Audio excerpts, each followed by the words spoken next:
Surgery లేకుండా sciatica, spondylitis, frozen shoulder కి కేవలం 45 నిమిషాలలో నొప్పి లేని అత్యాధునిక చికిత్స ప్రాణ పెయిన్ క్లినిక్. మాఘమాసంపైనే గోదావరి జిల్లాల అరటి రైతులు ఆశలు పెట్టుకున్నారు. పెళ్లిళ్లు, శుభకార్యాలు జరిగితే అరటికి ధర పెరుగుతుందని రైతులు ఆశిస్తున్నారు. 6 గెలల లోడుకు 3,000 ధర వస్తేనే పెట్టుబడులు పోయి లాభాలు కళ్లజూసే అవకాశం ఉంటుందని అంటున్నారు రైతన్నలు. గోదావరి జిల్లాలో అరటి పంటను అధికంగా పండిస్తారు. ఈ ఏడాది దిగుబడి ఆశాజనకంగా ఉన్నప్పటికీ సరైన ధర రాక రైతన్న నిట్టూరుస్తున్నాడు. ముఖ్యంగా మాయదారి మార్కెట్ మాయాజాలంలో చిక్కి విలవిలలాడుతున్నాడు. ఇలాంటి తరుణంలో కార్తీక మాసం రైతన్నకు కాస్త ఊరటనిచ్చింది. పూజల సమయంలో ధరలు కాస్త కనిపించడంతో రైతు ఊపిరి పీల్చుకున్నాడు. ఈ సీజన్లో ముహూర్తాలు అధికంగా ఉండడంతో 5 నెలల పాటు ధరకు ఢోకా ఉండదని భావిస్తున్నారు. అంబేద్కర్ కోనసీమ జిల్లా రావులపాలెం రాష్ట్ర స్థాయి అరటి మార్కెట్లో కూడా ఇదే పరిస్థితి నెలకొంది. కార్తీక మాసంలో 6 గెలల కర్పూర అరటి లోడు 1,800 నుంచి 3,000 వరకు పలికింది. కార్తీక మాసం తర్వాత మళ్లీ అరటి ధరలు దిగజారాయి. మళ్లీ సంక్రాంతికి పుంజుకున్న ధరలు కాస్త తర్వాత అంతంత మాత్రంగానే ఉన్నాయి. ప్రస్తుతం గెలకు 50 రూపాయలు కూడా రాని దుస్థితి నెలకొంది. ప్రస్తుతం మాఘమాసం ఆరంభం కావడంతో వారం రోజులుగా అరటి ధర కాస్త ఆశాజనకంగా ఉంది. అయితే ఇప్పటికీ గిట్టుబాటు ధర మాత్రం రావడం లేదని రైతులు చెబుతున్నారు. ప్రస్తుతం 6 గెలల అరటి లోడుకు 600 నుంచి 1,200 రూపాయల వరకు రకాన్ని బట్టి రైతులకు లభిస్తోంది.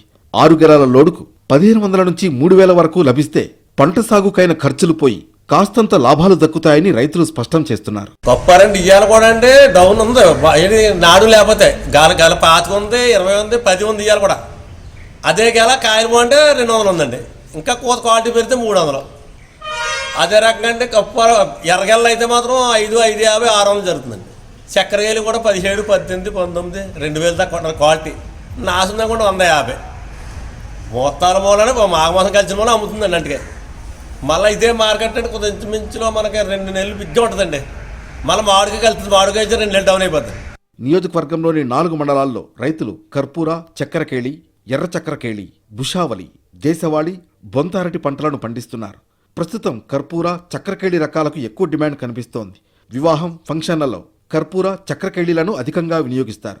పంట వేసిన 2 సంవత్సరాల్లో 3 సార్లు పంట చేతికి రావడంతో కౌలు రైతులు సైతం కర్పూర రకం అరటి పంటను పండిస్తున్నారు. ఈ కర్పూర అన్ని కూడా శుభ కార్యక్రమాలు పనిచేస్తుంది కాబట్టి ఎక్కువ శాతం మన రైతులు కూడా ఇక్కడ కర్పూర ఎక్కువ పండిస్తున్నారు. 2వ స్థానంలో చక్కెరకేళి. శుభ కార్యక్రమాలు ఎక్కువ భోజనాల గాట్లకి మనకి ఇక్కడ చక్కెరకేళి గెలలు ఉపయోగపడతాయి. అందుచేత ఎక్కువగా మనకి చక్కెరకేళి కూడా ఇక్కడ నుంచి ఎగుమతి జరుగుతుంది. అలాగే ముఖ్యంగా ఈ మధ్యలో విపరీతంగా డిమాండ్ ఉన్నటువంటి పంట రెడ్ చక్కెరకేళి అండి. మన ఏరియాలో రెడ్ చక్కెరకేళి పండుతుంది. కొత్తపేట నియోజకవర్గంలోని ఆత్రేయపురం, రావులపాలెం, ఆలమూరు, కొత్తపేట మండలాల్లో సుమారు 26,000 ఎకరాల్లో రైతులు అరటి పంట సాగు చేస్తున్నారు.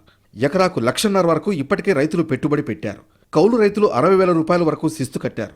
పంట బాగా పండడంతో గెలలను కోసి రావులపాలెం అరటి మార్కెట్కు తీసుకొస్తున్నారు. అరటి పళ్లకు ఒడిశాలో విపరీతమైన డిమాండ్ ఉంది. గోదావరి జిల్లాల నుంచి ఎక్కువగా కర్పూర రకం అరటి గెలలు ఎగుమతవుతాయి. రావులపాలెం మార్కెట్ నుంచి మహారాష్ట్ర, ఉత్తరప్రదేశ్, పశ్చిమ బెంగాల్, బీహార్ తదితర రాష్ట్రాలతో పాటు విశాఖ, విజయవాడ, తిరుపతి, హైదరాబాద్ తదితర ప్రాంతాలకు ఎగుమతులు చేస్తూ ఉంటారు.